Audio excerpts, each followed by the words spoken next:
America entered the Great War 4 days prior. The meeting on April 10, 1917 was on another matter. The St. Louis Ad Club will host the 13th annual convention of Ad Clubs of the World in June.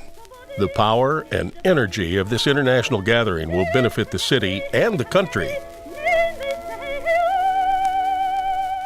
The 50-member convention committee is hard at work. Canceling is not an option. The convention board searched weeks for a very special attraction. Plan after plan fell short. They knew the where, but not the what.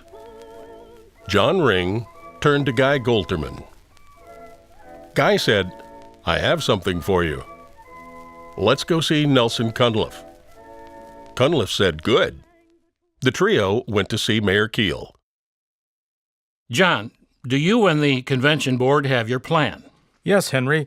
Nelson will build the theater, and Guy will provide the attraction. Now, your board put up $5,000 for the spectacle. The city can add $5,000. Henry and John, use the 10 to build the theater. I'll take care of the spectacle. Nelson, Guy, can you do this? Yes, Henry. Mr. Ring, present your convention. We will provide the spectacle. A most ambitious and daring commitment to present something great to America, in mid-America, as the country prepares for war. Cunliffe and Golterman took on responsibilities difficult to fulfill in 6 months. To add to the pressure, convention delegates are coming a long way. They expect greatness in St. Louis, a central force in the advertising industry. 50 San Francisco ad clubbers will drive 2,500 miles across the Wild West. Not bad advertising for the Studebaker Motor Company, and a dramatic way to state that they will host the 1918 convention. Nelson Cunliffe was part of the crew that took down the World's Fair after the lights went out. He's now Parks Commissioner. He knows Forest Park, has the drawings or plans for the theater, and the location. It proved very satisfactory for Margaret Anglin's As You Like It the previous summer.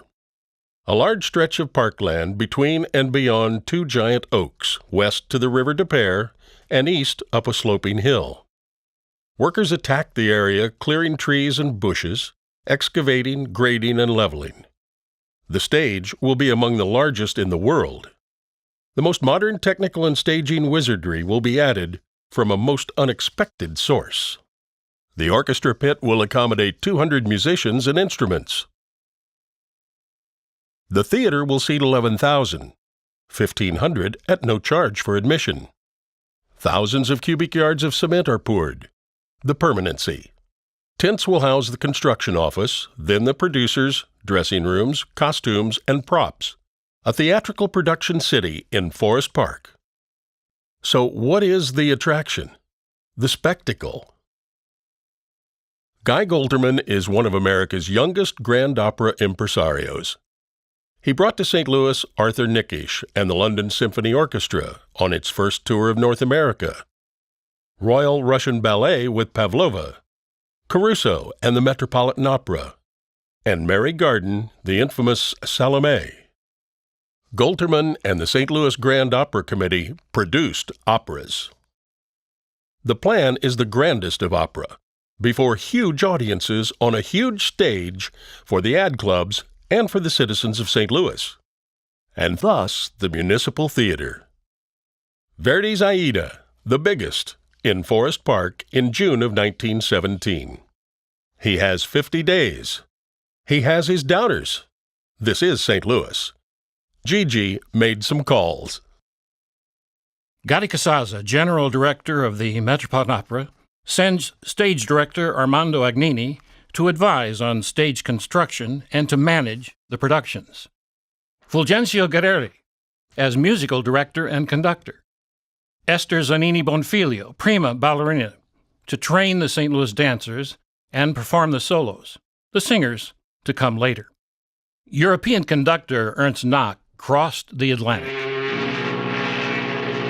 He will assemble and train the St. Louis Singing Chorus of 250, and that number could grow, and assist Guerrieri in this monumental musical enterprise.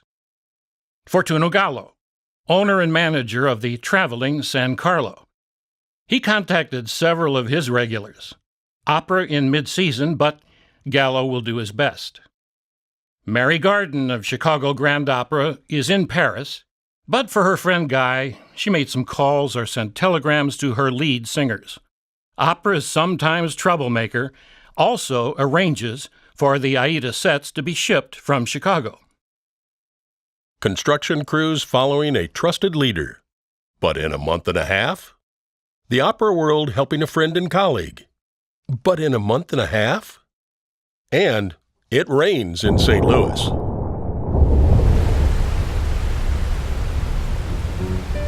The St. Louis Ad Club was the first, or at least the most prominent, since the World's Fair. Much is expected of the club, and of Bill Darcy, emerging as the industry's leading figure. The city will have to do more than roll out red carpets. They must deliver big. They create Convention Plaza along 12th Street from Market to Washington Avenue. Banners, booths, energy, and activity. Convention headquarters is the Jefferson Hotel at 12th and Locust. The convention's opening session will be in the 3,000-seat Jefferson Theater across the street from the hotel.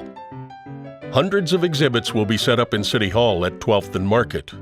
The press headquarters is the second floor of the Municipal Courts building, all within walking distance of Union Station.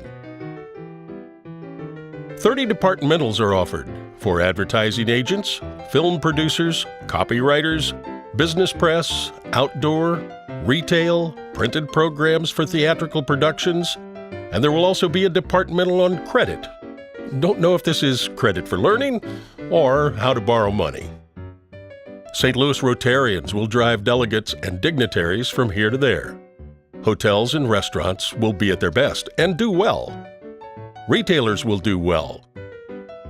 The Parade of the Century will fill downtown Monday night, June 4th, 3 miles long, 5,000 marchers, 50 floats, and 20 bands. Only the great things we expect to see in St. Louis inspire us with the courage to continue this journey. Telegram from Rock River, Wyoming, and the San Francisco delegation. The Ad Club's convention is another story.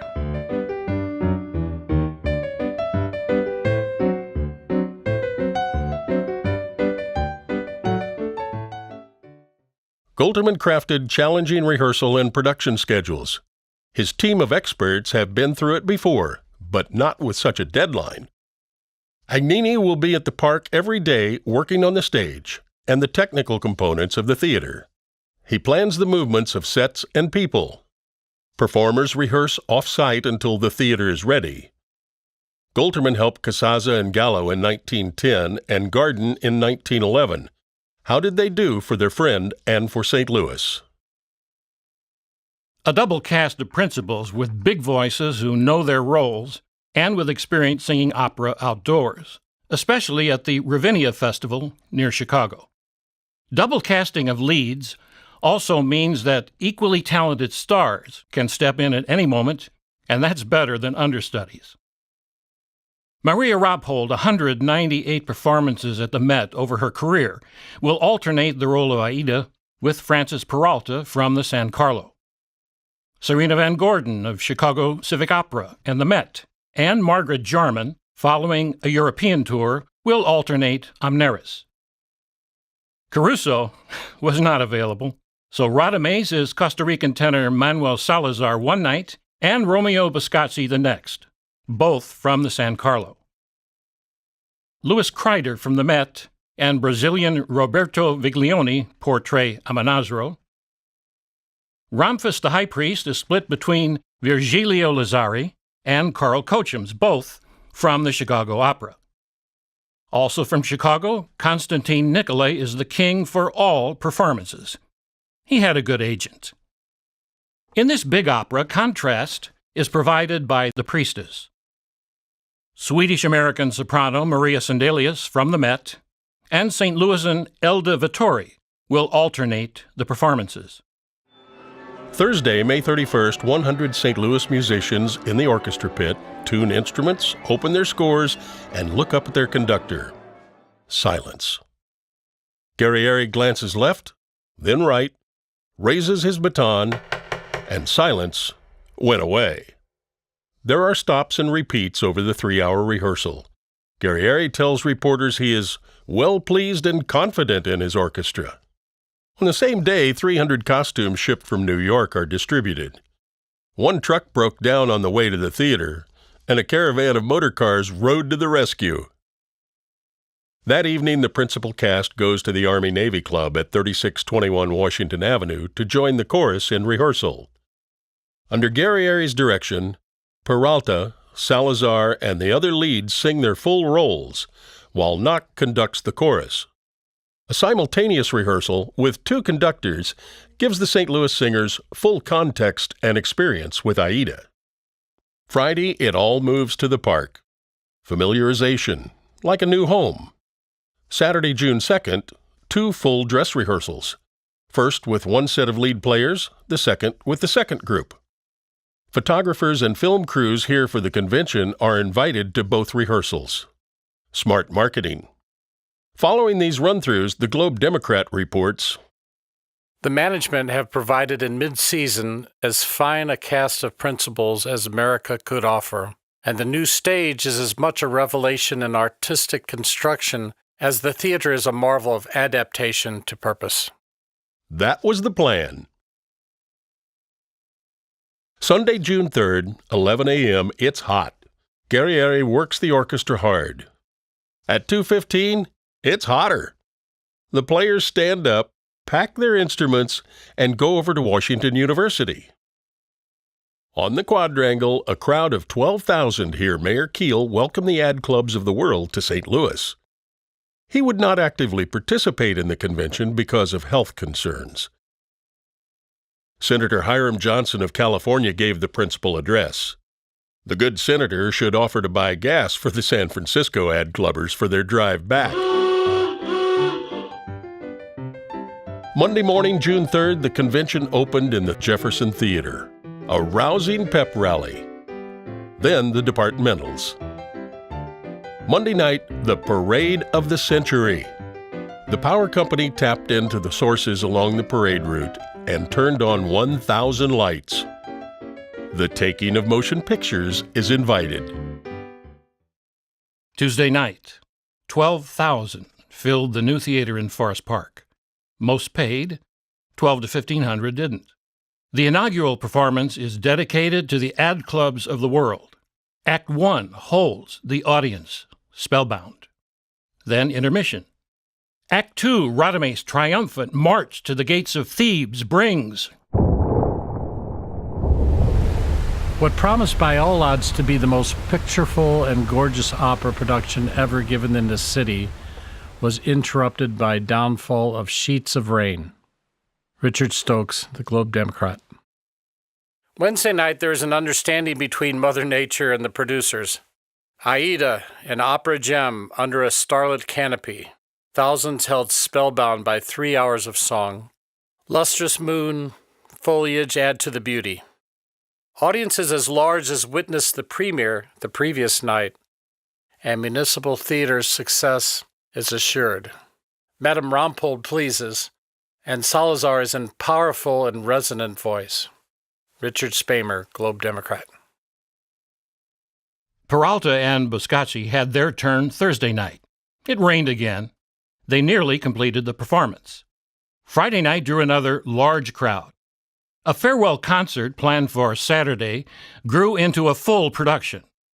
Ernst Knock conducting. Another performance Sunday night. More large crowds. And the lead players all got their turns to help St. Louis make musical history. There may have been a farewell concert on Monday. Critics agreed this was a remarkable achievement, a daring undertaking. National publications give liberal praise. The reviewers judged each performance. They pointed out some problems with movement of sets and called for stronger orchestras in the future. The producer listened. Sunday, June 8th, St. Louis Globe Democrat. Storms come and go, but the St. Louis Municipal Theater in Forest Park will go on. MP Lynn, president of the St. Louis Ad Club. The convention board is elated over the little share it had in bringing about the building of the Municipal Theater and the magnificent Aida productions. H.E. Myers, Ad Clubs of the World. Aida surrounded our entire entertainment with an atmosphere of culture and achievement, which left an everlasting impression with our visitors. The convention board's F. J. Oberwinder. Too much cannot be said in commemoration of the splendid affair which brought us a permanent open-air theater and the magnificent Aida performances last week. This project stands preeminent as the greatest achievement in many years. John Ring, Convention Board. From a Chicago newspaperman and a delegate to the convention, I have traveled from coast to coast but have seen few such audiences and no such theater of this kind. St. Louis should value the men who can do such things. We would gladly welcome this kind of energy in old Chicago. Sigmund Baer, founder of Styx, Baer and Fuller. St. Louis has again shown that not only Eastern people are capable of doing great artistic things. Dr. John Simon, former director of the City Health Department. Its greatest triumph, in my mind, is in bringing Grand Opera directly to the people. To me, democratizing it is a more lasting tribute than the artistic success. From Mary Garden in Paris. Word of your great triumph in St. Louis has reached Europe. Congratulations. Guy Golterman praised the men of the ad clubs, Mayor Keel and Nelson Cunliffe.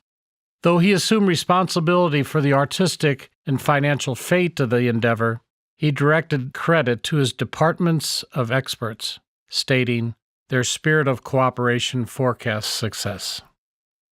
That was the plan. The $5,000 set aside for something spectacular by the ad club was better used than on 30 minutes of fireworks. Combined with the city's $5,000, it covered the costs, or most of the cost, for building the theater.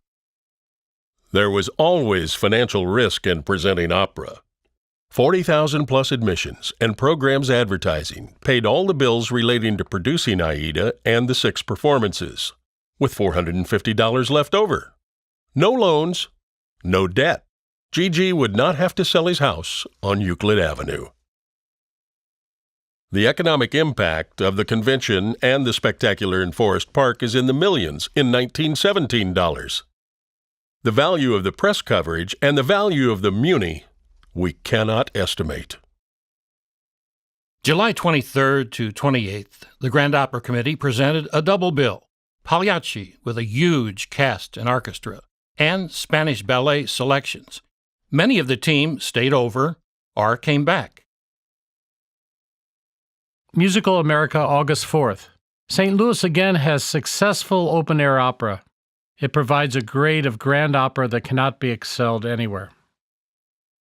August 30th, the Public Playground Festival. 8,000 students and teachers, Rip Van Winkle, and Rotary Club provided refreshments.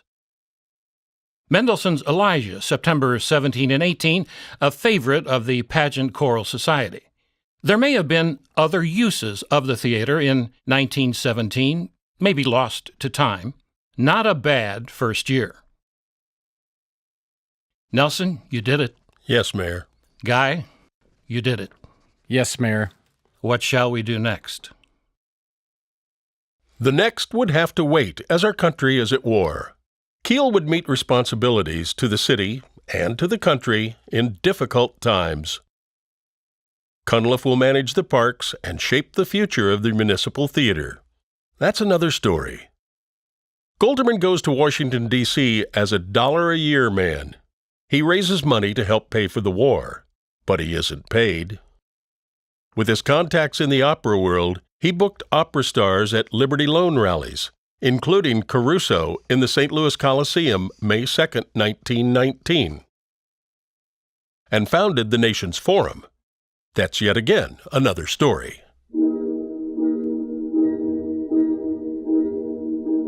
Gigi was away most of the time for nearly 4 years, away from his home, his family, his theater.